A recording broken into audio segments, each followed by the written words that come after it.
Bonjour et bienvenue dans votre nouvelle émission Plaisir Bocaille. Et pour ce nouveau numéro de Jardin Bocaille, vous êtes en compagnie de Dominique et Sylvie qui, tout comme moi, a hâte de vous introduire dans cette nouvelle aventure, n'est-ce pas Sylvie? Tout à fait, j'ai vraiment hâte. Bonjour chers amis. Et c'est avec un immense plaisir que nous nous retrouvons pour un excellent moment de partage au cœur de notre pépinière à la rencontre de nouvelles découvertes. Sans plus tarder, nous voici partis pour un 100% vert.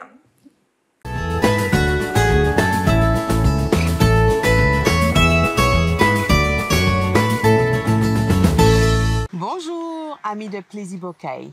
Vous sentez cette bonne odeur de vacances? Eh bien voilà, effectivement, Plaisir Bocaille revient.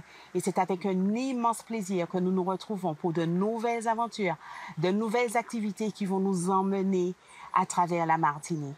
Alors bien évidemment, je ne suis pas venue toute seule, je suis avec Dominique. Bonjour ma sœur Dominique, comment vas-tu? Bonjour Sylvie, ça va, je me porte bien comme tu dis. Les vacances, on respire à plein poumon. Nous avons le privilège d'avoir le soleil, l'air frais, tout va bien. Et ça va même très bien aujourd'hui parce que nous sommes à la pépinière de l'Estrade. Nous sommes en compagnie de monsieur et de madame Dolphin qui nous reçoivent une fois de plus sur ce merveilleux site de pépinière. Merci aussi, bonjour. Merci pour votre présence et bonjour à nos amis téléspectateurs. Alors, comme vous avez dit, nous sommes sur ce beau site à Pépinière de l'Estrade, au quartier l'Estrade, au Robert. Et vous sentez toute cette fraîcheur, tout ce vent, c'est ventilé. Tout à fait. On va pouvoir passer un très bon moment ensemble. C'est avec plaisir. C'est avec un grand plaisir. Oui. Alors, Monsieur Dolphin, est-ce que tu peux nous présenter la pépinière pour ceux qui nous rejoignent en cours de route? Qu'est-ce que tu pourrais leur dire sur la pépinière? Oui, alors la pépinière, c'est une pépinière, comme je vous l'ai dit, qui se trouve au quartier l'Estrade Robert.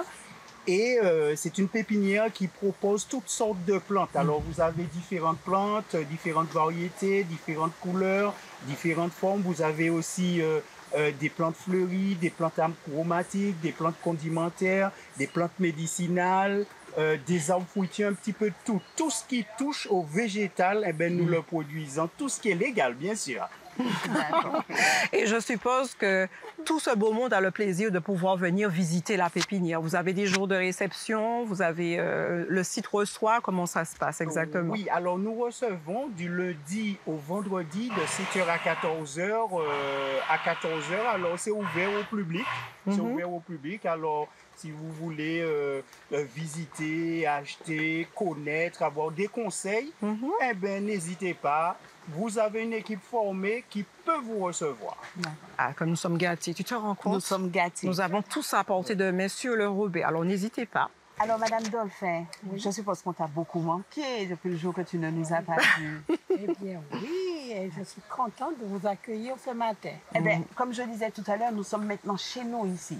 Et c'est avec grand plaisir que nous accueillons tous les téléspectateurs. Tout à fait. Alors, Madame Dolphin, de quoi allons-nous parler aujourd'hui? Alors, nous allons parler du papayer, qui a de nombreuses vertus. Nous allons parler aussi de la consoude. Nous parlerons aussi du persil et aussi l'herbe charpentier. Bon, je pense que c'est... Bon, on verra au fur et à mesure. Mais il y en a tellement qu'on ne sera pas démunis. On te fait confiance pour cela. Donc, tu nous dis que pour l'instant, on commence par le papayer. Par le papayer. Alors, tout à fait. Alors, je pense que tout le monde connaît un papayer. Alors, c'est une plante originaire de l'Amérique du Sud et plus spécialement du Mexique. D'accord. Mais on en trouve partout dans la Caraïbe et bien sûr en Martinique. Forcément. Alors, concernant le papayer, alors son nom latin, c'est Carica papaya. Mais en créole, on dit en pied papaye. Voilà. Oui, on comprend. On connaît. Oui, oui. Pied papaye de... pied papaye de Kaila. Alors, le papayer a de nombreuses vertus, autant des feuilles, écorces, racines et fruits. Il est complet. Et dire qu'on connaît seulement le fruit, en fait. Le fruit, oui, voilà, tout à fait. On connaît uniquement le fruit. Alors, je voudrais aussi ajouter à ce qu'elle vient de dire, vous avez papayer mâle et le papayer femelle. Okay? Le papayer mâle qui donne que des fleurs et le D'accord. papayer femelle donne les fleurs et les fruits. D'accord. Eh bien, on en D'accord. apprend des choses. On en apprend des choses. Alors, pour les reconnaître quand ils sont en fleurs, alors le papayer mâle, comment ça s'appelle, le pédoncule, il est beaucoup plus petit. Et alors que pour le papayer mâle, la tige, elle est beaucoup plus grande. Plus grande, d'accord. La coupe florale, elle est plus grande. D'accord, Alors, ok. c'est comme ça qu'on peut les reconnaître. Et pour que le papayer puisse porter, il faut aussi le papayer mâle. Mais justement, j'allais poser la question. Donc, Comment ils se sont fait la là, transaction? voilà. Ils sont l'un à côté de l'autre? Comment ça se passe? Alors, pas forcément l'un à côté de l'autre, peut-être dans le quartier, peut-être à 200-300 mètres dans le quartier, Oui. il y a un papayer et nous voyons que les oiseaux vont féconder Ah, des d'accord. fleurs pour donner des D'accord. fruits. Les abeilles aussi. Tu te rends compte? Et par contre, nous avons aussi une variété auto-fécondée. Alors, pas besoin de papayer mâle. D'accord. D'accord. Ouais. Et vous produisez Ce sont les nouvelles variétés. voilà, cette variété. Ah, vous la Ce sont de nouvelles variétés que vous voyez en supermarché. Il y a des fruits qui sont très longs, qui peuvent atteindre 6 kilos. Quand même. Ah oui, on a aussi les petites papayes de chez nous. Elles sont beaucoup plus petites et rondes. Oui. Et aussi, on a aussi une autre variété dont le cœur, enfin, l'intérieur est rouge, D'accord. très sucré. D'accord. Très sucré. Alors, toutes ces variétés ont été introduites en Martinique. Bon, c'est vrai que les gens voyagent, ils ramènent. Tout à fait. On ne sera pas dans les détails. Alors, comme je disais, toute la plante est utilisée. Alors, supposons que vous avez des troubles hépatiques. Vous souffrez du foie, ou quand vous entendez quelqu'un dire « Ah, j'ai mal au foie », Oui. alors on peut faire la décoction ou l'infusion de feuilles jaunes. De feuilles jaunes. On prendra peut-être 2 à 3 tasses par jour. Alors, il faut dire que c'est 30 grammes de feuilles par litre d'eau. D'accord. Alors, on part de ce principe. Mais sinon, on peut prendre en plus petite quantité. Si on veut faire qu'une tasse, on peut D'accord. prendre en plus petite quantité pour réaliser son infusion ou sa décoction. Alors souvent, j'aime bien rappelons-le, la décoction et l'infusion. Voilà. Souvent, les gens Voilà se la posent des différence. questions pour qu'on voie la différence. Alors, l'infusion, alors vous faites bouillir de l'eau. Oui. Vous mettez vos feuilles dans la tasse et Oui. vous versez dessus de l'eau bouillante. D'accord. Et vous recouvrez et vous laissez infuser. D'accord. Alors que la décoction, c'est à faire bouillir. D'accord. Alors, la décoction est plutôt utilisée en cas avec des écorces. D'accord. Quand on a le lapacho, c'est l'écorce de lapacho qui vole, alors on fait la décoction. D'accord. Mais lorsqu'il s'agit de feuilles, on a plus tendance à faire une infusion au lieu de faire une décoction. Donc, j'ai bien compris. Donc, plus la matière va être résistante et puis on va passer à la décoction. Mais Bien.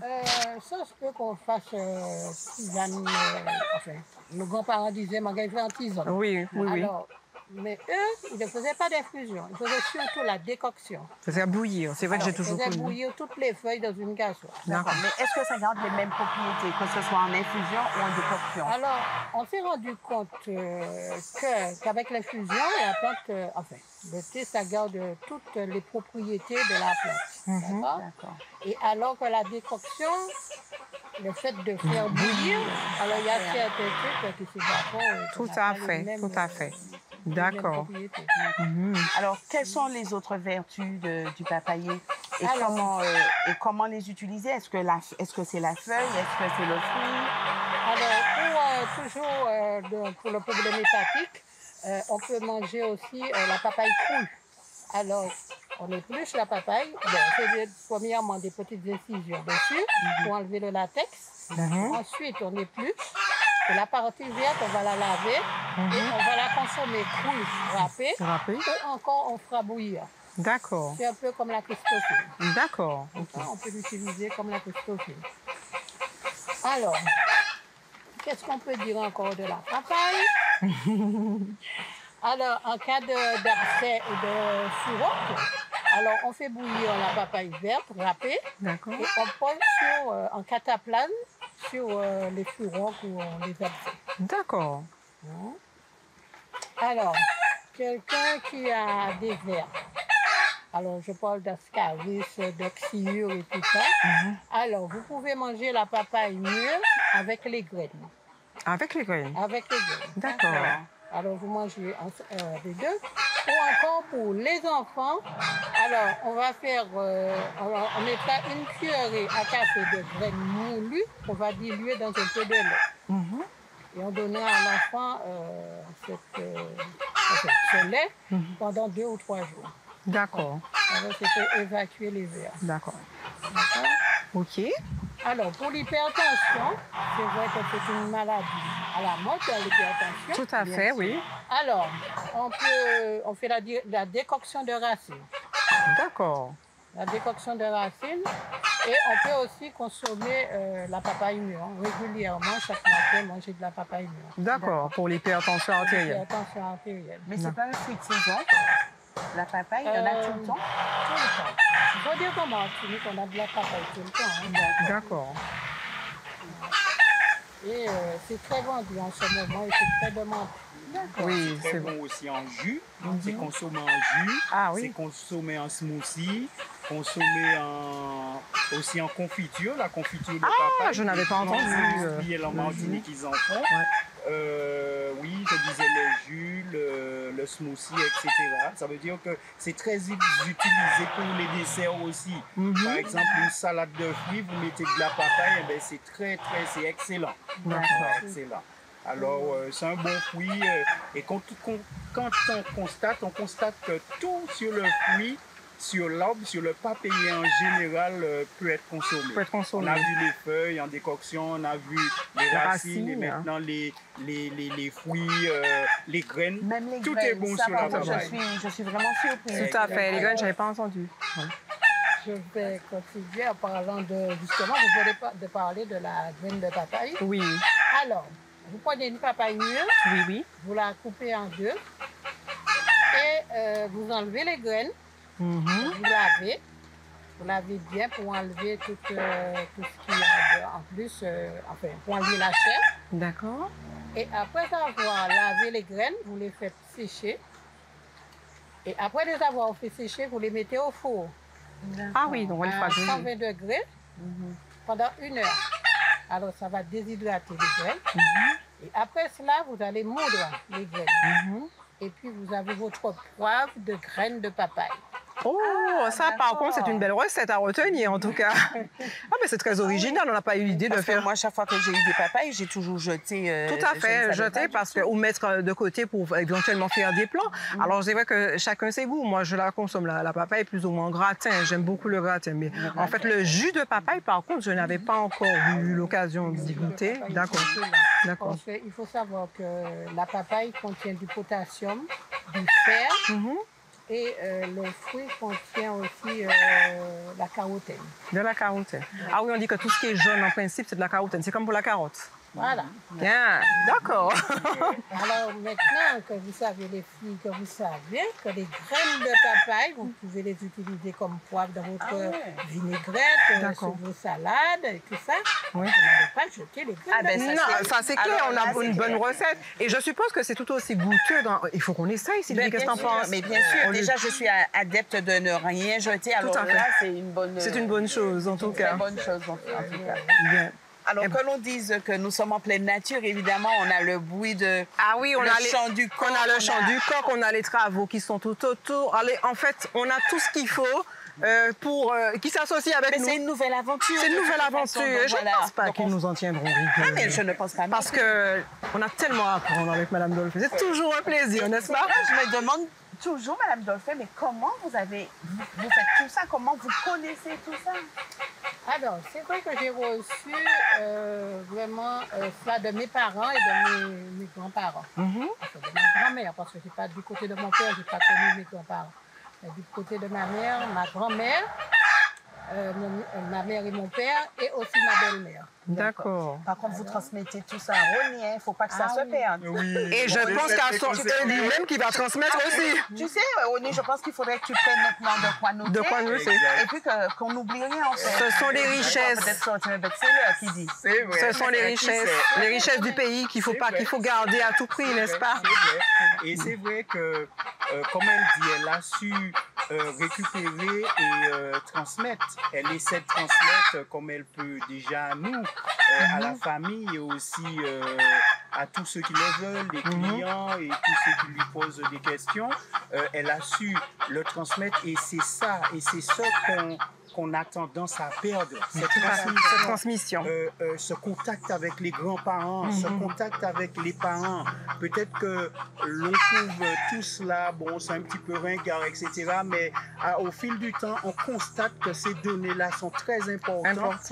Et on aurait aimé. Alors profitons de nos grands-parents, leur poser des questions. Tu fais le thé, la tisane, pourquoi tu fais ça, combien de feuilles, etc. Et aussi noter. Comme tu viens de dire, noter. C'est pour ça quand elle parle, elle partage avec d'autres personnes, je fais en sorte de noter pour ne pas perdre cette mémoire. Ah oui, il faut la garder à tout prix. C'est un bel héritage que nous avons. Donc, voilà. Et en plus, ce sont des trucs qui sont naturels. Et ça a été prouvé. C'est vrai qu'il y a certaines associations qui ont pu travailler sur différents éléments de certaines plantes, par exemple le feuillage, l'écorce, les fruits, les fleurs, et qui confirment ce que nos grands-parents disent. Tout à fait. Ça veut dire que le naturel a des effets sur le corps et ça soulage, ça guérit, mais il faut les connaître et puis se rapprocher de certaines personnes qui s'y connaissent et puis aussi se documenter. Tout à fait. Et c'est une très bonne chose parce qu'au quotidien, nous avons toute la richesse à portée de main et nous allons chercher bien plus loin ce que nous avons chez nous-mêmes. Mais on se rend compte que les gens sont en train de revenir aux sources. Tout à fait. Les gens parlent beaucoup maintenant de revenir au petit jardin à côté de la maison. Tout à fait. De consommer vraiment local. Donc, je crois qu'on a pris le bon virage. Tout à fait. Exact. Eh bien... Et aussi avec le Covid, on a vu beaucoup retourner à ces éléments naturels. Oui. Que le naturel est très important dans la vie, ça veut dire au niveau du manger, au niveau du bois et aussi de ce bien-être. Oui, c'est cette hygiène de vie qui passe par l'alimentation et qui va passer après par l'activité. Enfin, on est en train de reprendre les bonnes habitudes. Exact. C'est surtout ça. Mais on dit souvent que le chimique, en fait, quand je parle du chimique, les médicaments de laboratoire agissent beaucoup plus vite, en fait, que le naturel. Oui. Est-ce vrai? Oui, c'est vrai, ça agit beaucoup plus vite, mais après, on a toujours des effets secondaires. Des effets secondaires, par exemple, c'est vrai que ça traite certaines maladies et c'est pas moi le premier qui le dit. Ça traite, ça agit sur certaines comment on appelle ça encore, certaines maladies, mais à certains moments, il y a des effets néfastes et vous le voyez sur quelquefois la posologie. Tout à fait. Vous prenez ça pendant tant de jours. Si vous prenez, vous avez ci, il ne faut pas prendre parce qu'il y a ci, il y a ça. Il y a pas mal d'effets secondaires, nausées, etc. Alors que les plantes, si on les utilise à bon escient, on n'a pas de problème. D'accord. Ouais. Alors, Mais quand on va dire, parce que je dis souvent aux clients que quand on vous dit de faire un thé, bon, c'est vrai que vous demandez combien de feuilles. Oui. Mais nos grands-parents, quand on leur disait, eh bien, moi, quand on fait du tel bagaille, qu'est-ce qu'on va penser, mon pépouin? Si tu as du comme ça, ben, aller chercher feuilles, ceci, feuilles, cela. Mais ils ne donnaient pas, les posologies. La posologie. Et pourtant, ces gens-là, ils ne sont pas morts de overdose de plantes. Tout à fait. Alors, c'est vrai que nous devons utiliser les plantes, c'est comme pour toute chose, hein, c'est la bulle en tout qui nuit. Alors, on va prendre, je sais pas moi, une tisane pendant au moins 8 jours, pas plus. D'accord. Pas plus. Alors en fait, ce qui serait plus souhaitable, c'est qu'on en fasse des petites cures d'entretien. Ne pas attendre que le mal soit là pour pouvoir le consommer, de façon à ce que l'organisme soit déjà prédisposé à réagir. C'est cela en fait. Donc voilà, il faut changer aussi les habitudes à ce niveau. C'est vrai que tout passe déjà par l'alimentation. D'accord. Pour avoir une bonne hygiène de vie, la marche, l'alimentation et en complément les plantes. Les remèdes rasiers. Voilà, eh bien, on a fait un beau petit ici, puis on a fait le tour pour aujourd'hui. Et comme d'habitude, nous sommes toujours bien servis. D'une plante à l'autre, on en découvre de jour en jour, n'est-ce pas, Sylvie? C'est clair, c'est particulièrement vrai. D'autant que quand on se retrouve à la pépinière de l'Estrade et qu'on voit toutes ces plantes, on voit cette profusion, eh bien, on se dit, eh bien, on est bien, Dieu a bien fait les choses. Il a bien fait les choses. Et que dans la nature, eh bien, nous avons vraiment tout ce qu'il faut pour nous soigner, pour notre alimentation. Oui. Et en fait, on ne se rend pas vraiment compte. C'est vrai, c'est vrai. Et puis aussi la méconnaissance des plantes. Nous avons pas mal de plantes, nous mangeons sur des plantes médicinales, mais le fait qu'on ne connaisse pas, soit on brûle, soit on rase, soit on arrache, Voilà. ou bien ça n'a pas d'importance pour nous, mais si on s'arrête et puis on analyse, on fait des recherches, eh bien, on verrait que même sur certains livres de plantes médicinales qui ont été traités, on voit que ça a vraiment des vertus. Voilà. Ouais, ouais. Parce que n'oubliez pas que quelquefois, certains laboratoires, eh bien, avant de développer certains médicaments, eh bien, ils recherchent certaines molécules dans la nature. Et c'est lorsqu'ils trouvent cette molécule, eh bien, ils le passent au chimique, ils le surdosent pour que ça ait un effet direct sur certaines pathologies. Tout à fait. Ouais, ouais. Voilà. Et en tout cas, c'est avec grand plaisir Oui, tout à fait. Nous vous avons retrouvés. Oui. Alors, Merci. c'est pareil, mais vous savez que dès qu'on revient, on ne vous lâche pas. On ne vous lâche plus. Hein. Donc, on est parti pour une nouvelle aventure. On est Hein. parti pour une nouvelle aventure. Donc, on va forcément revenir. Forcément. Pour apprendre encore de nouvelles choses avec vous. Eh bien, nous remercions aussi les téléspectateurs qui nous ont Oui, suivis. qui nous ont suivis et puis qui en redemandent. Alors, c'est reparti pour une nouvelle aventure. Restez connectés, comme on dit. Et puis, évidemment, n'hésitez pas à liker, à partager autour de vous. Tout à fait. Très bien. Et à la prochaine aventure dans Plaisir Bocaille.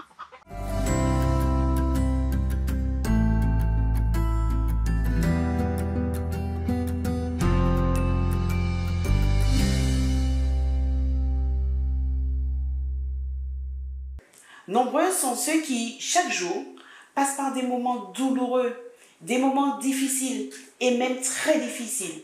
Le prophète Jérémie, au chapitre 8, verset 18, dit ceci. « Je voudrais soulager ma douleur. Mon cœur souffre au-dedans de moi. Et pour ceux qui ne peuvent pas l'exprimer avec des mots, j'aimerais partager cette pensée du cœur. Les larmes sont aussi des prières. Elles touchent le cœur de Dieu quand nous ne pouvons plus parler. Remets-lui donc, sans plus aucune retenue, tes peurs, tes incompréhensions, tes souffrances et confiance. Dieu se chargera de soulager tes souffrances.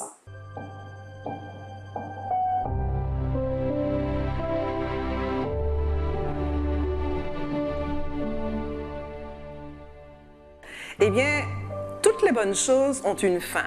Ce numéro de Jardin Bocaille s'achève là pour aujourd'hui. Gardez le sourire car nous nous retrouvons d'ici la semaine prochaine, Dieu voulant, pour une nouvelle aventure.